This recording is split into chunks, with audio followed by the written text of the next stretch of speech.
this video, I'll explain to you why Formula E cars don't have to pit and why this might change in the future. And to start off, let's first see how pit stops have evolved over time. Obviously, the basic concept of a pit stop has been the same since the beginning of motorsport, but if you compare pit stops from the 1950s with the ones from today, you can clearly see what has changed over time. Because not only have they become a lot faster, with up to 20 people working on a single car during a pit stop in Formula 1, with new technical innovations like wheel guns, but they've also become a lot safer, with things like fireproof suits for the mechanics, or a lighting system that could tell the driver when to go off safely after the pit stop. And with all of these changes, teams were able to reduce the time spent during a pit stop from over a minute in the 1950s to just 2 or 3 seconds in today's Formula 1, especially if, like Formula 1 or Super Formula, you ban active refueling during the race. But this also has another impact on pit stops, and that is making them less effective as a tactical tool during a race. Because by deciding to go for a multiple pit stop strategy, but to start with less fuel in the car, you could maybe even tackle the bigger teams as a smaller team, because if you're able to decide how many pit stops you want and with what amount of fuel you want to start the race, you might actually have an advantage over teams that decide to make less stops but to start with more fuel in the tank. A good example for this was the Arrows team in the early 2000s of Formula 1. I can remember multiple occasions where they were able to finish ahead of faster teams just by having a different strategy and less fuel in the tank at the beginning of the race,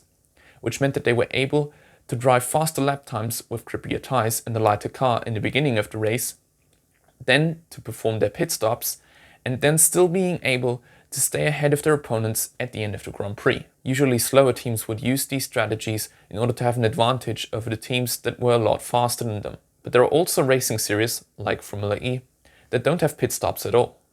And to understand the reasons behind this decision, we first have to reflect on the evolution of Formula E cars during its existence. As some of you might know, especially if you have been following Formula E since its first few seasons,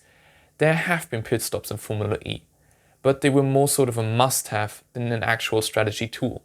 because the battery capacity was not large enough to run a full race distance. This meant that at some point in the middle of the race, the drivers had to get into the pits, jump out of their car, get into a second car with a charged up battery,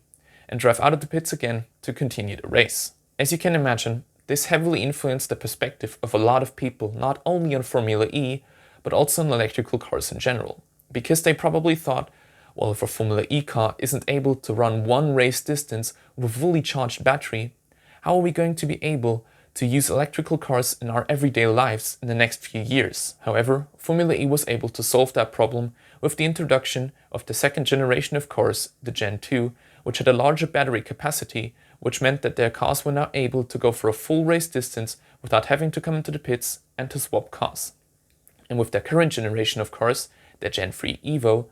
these cars are now able to go with speeds of over 200 miles per hour. Okay, so now that we have solved this battery problem, there is still one aspect of a pit stop we have to talk about, and that's the tires.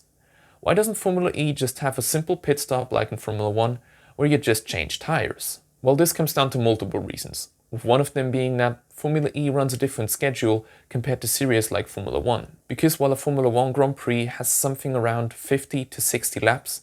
a race in Formula E usually only takes something in between 30 and 40 laps, which means that the capacity of a battery doesn't have to be as large because there are less laps than in a classical Grand Prix. But apart from the shorter race distance, Formula E and its tyre supplier Hankook also follow a different strategy when it comes to manufacturing the tires for their series. Because not only does the series use just one compound of tire for all weather conditions, sunshine or rain, but they also only get 4 to 6 sets of tires for a weekend from the tyre supplier Hankook, which means that the tires not only have to be way more reliable to go for a longer distance, but the teams also have to be way more careful with their sets. And to be able to better understand why Formula E and Hankook do this, we have to take a look at what they want to achieve with this partnership, because Hankook used this possibility to create a tire especially designed for electrical cars, with them aiming to create a tire that is quieter, is stickier, has less rolling resistance and a wider tread wear. So they basically try to create a tire that is perfectly suited for electrical cars on everyday roads. And from my point of view, I think it is very interesting that a tyre manufacturer decides to manufacture a tyre that is solely meant to be used by electrical cars. However, this might change in the near future, as with new things like a tach charge and the now front-powered axle might influence the tyre degradation during an E-Prix. From my point of view though, I think Formula E and Hankook should focus on this project in the future, because not only is it good to see that a tyre manufacturer tries to produce a tyre that helps everyday road cars, but it's also nice to see that the series tries to keep a sort of spirit even with its tyre manufacturer, because they mainly race on street circuits. Another important aspect on a race car, besides its tyres, are the brakes. And I made a video about why Formula E cars don't need any classical rear brakes anymore. You can check it out up here. Thank you for watching, and see you next time.